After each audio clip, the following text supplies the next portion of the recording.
З самого ранку у калідорі Центральної городської больниці чарга на здачу крові. Медики, як ніхто інший, розуміє усю важність справи. Адметно, що чверть від усіх донацій крові складають медицинські працівники. У ЦГБ у ліку донорів і загадчики відділень, і санітарки.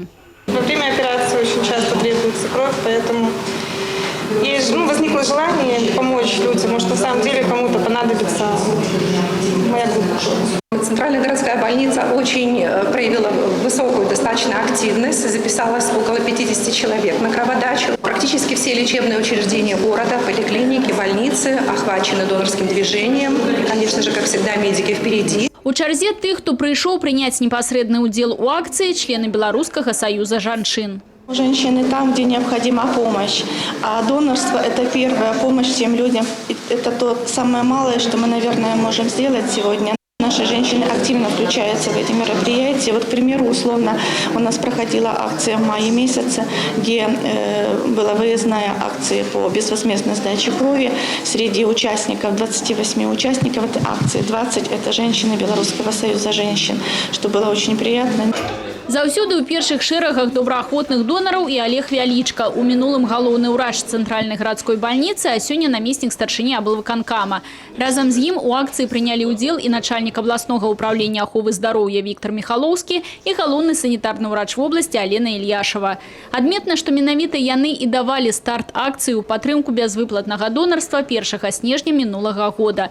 На той момант у Брэскай вобласці былі не лепшыя паказчыкі па колькасці бязвыплатных данацый. Олег Вялічка з гонарам адзначае, ужо з першых дзён акцыя вывела рэгіён у лідары. За месяц мы смогли, в принципе, привлечь столько безвозмездных доноров, что мы стали лучшими в республике. И процент в целом 13,9 был по нашей области. Это был лучший процент от всех донаций крови.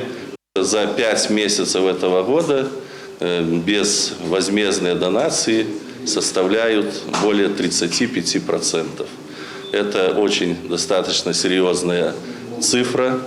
Это из 12 151 донора, скажем, из всего донаций было 12 151.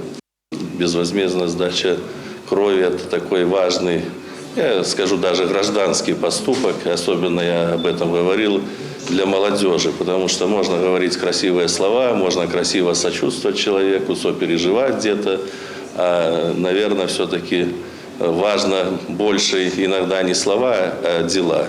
Ну вот безвозмездная сдача крови, я считаю, что это такой человеческий, гражданский поступок любого человека. Естественно, здорового человека, который может поделиться этой кровью с другими.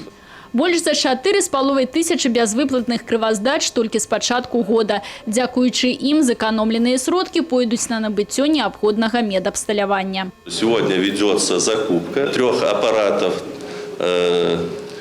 которые позволяют без лучевой нагрузки диагностировать искривление позвоночника. И эти аппараты после закупки мы их отправим в Барановичи, Пинск и Брест. И, в общем-то, они будут работать уже на здоровье детей, потому что проблема сколиозов, у нас есть программа тоже областная по нарушению осанки. Вот эта программа будет тоже уже более качественно работать, позволять действительно на ранних стадиях выявлять искривление позвоночника, вовремя его коррегировать. Да рэчы, ніхто не асуджае тых, хто здае кроў за грошы. Акцыя «Бязвыплатнае донарства» пачынаецца з мяне. Яшчэ адна спроба нагадаць грамадству, што не ўсё вымяраецца грашыма. Людмила Салзина, Василь Полховский, телерадиокомпания «Брест».